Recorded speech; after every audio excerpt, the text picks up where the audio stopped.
अस्सलामुअलैकुम and welcome to my YouTube channel bio hub.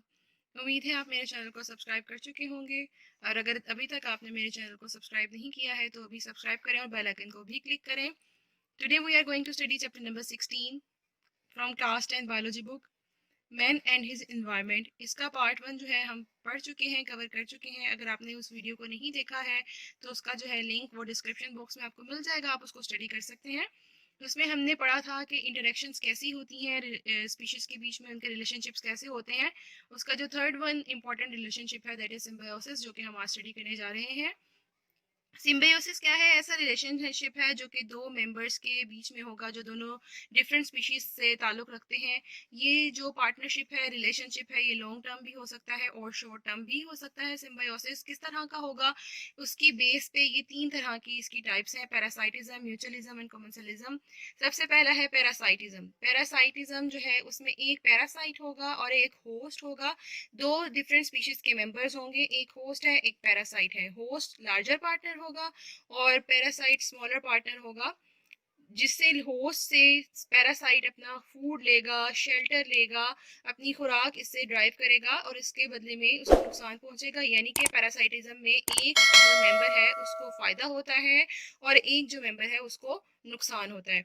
अब ये पैरासाइटिज्म टेम्परेरी भी हो सकता है, परमानेंट भी हो सकता है। टेम्परेरी पैरासाइटिज्म में parasite most of the time जो है वो इंडिपेंडेंटली रहते हैं, जैसे लीचीज हैं, पेट बग्स हैं, मॉस्किटोज हैं। मॉस्किटो ने अगर ब्लड सक करना है तो टेम्परेरीली उसको पैरासाइट वो होस्ट से अपने लेगा और फिर जो है वो उससे अलग हो जाएगा। लेकिन परमानेंट पैरासाइटिज्म में वो अपना पूरा होल जो लाइफ है वो उसी होस्ट में ही गुजार देता है, परमानेंटली उसको पैरासाइटिज्म में रहता है।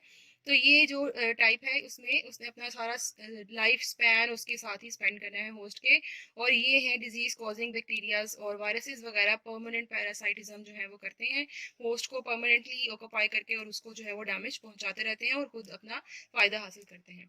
पैरासाइट्स कैन बी एक्टोपैरासाइट्स और एंडोपैरासाइट्स। एक्टोपैरासाइट्स होंगे अगर वो आउटसाइड द बॉडी रहते हैं, जैसे लीचीज हैं, लाइस हैं, जुएं जो होती हैं वो आउटसाइड द बॉडी रहते हैं, ब्लड सक करते हैं या नुकसान पहुंचाते हैं तो वो आउटसाइड द बॉडी रहते हैं।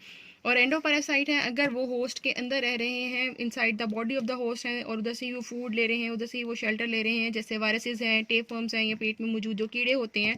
सम प्लांट्स ग्रो और ऑन अदर प्लांट्स और एंड सक न्यूट्रिएंट्स। अब ये जो पैरासाइट्स हैं ये प्लांट्स भी हो सकते हैं। पैरासाइट्स कैसे होते हैं प्लांट्स के? वो किसी बड़े प्लांट पे ग्रो करते हैं अपनी स्पेस के लिए वजह से और न्यूट्रिएंट्स को हासिल करने के लिए, और वो उस केस में बड़े प्लांट को नुकसान भी पहुंचा रहे हैं।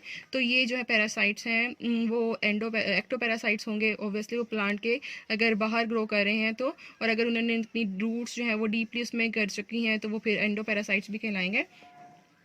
म्यूचुअलिज्म में बोथ मेंबर्स गेट बेनिफिट्स, दोनों मेंबर्स को ही बेनिफिट होगा। Termites eat wood but are not able to digest it. Termites जो है वो दीमक जो है वो लकड़ी खाती है लेकिन उसको वो डाइजेस्ट नहीं कर सकती। अब वहाँ पे उसकी जो गट्स हैं उसमें प्रोटोजोन्स रहते हैं उसके इंटेस्टाइन में, या वो एंजाइम्स को सिक्रीट करते हैं सेलुलोज को। इसके बदले में वो जो है गट्स की जो मौजूद होगा सेलुलोज, वो उसको डाइजेस्ट करने में टर्माइट्स की हेल्प करेंगे और बदले में उसको भी खुराक मिल जाएगी।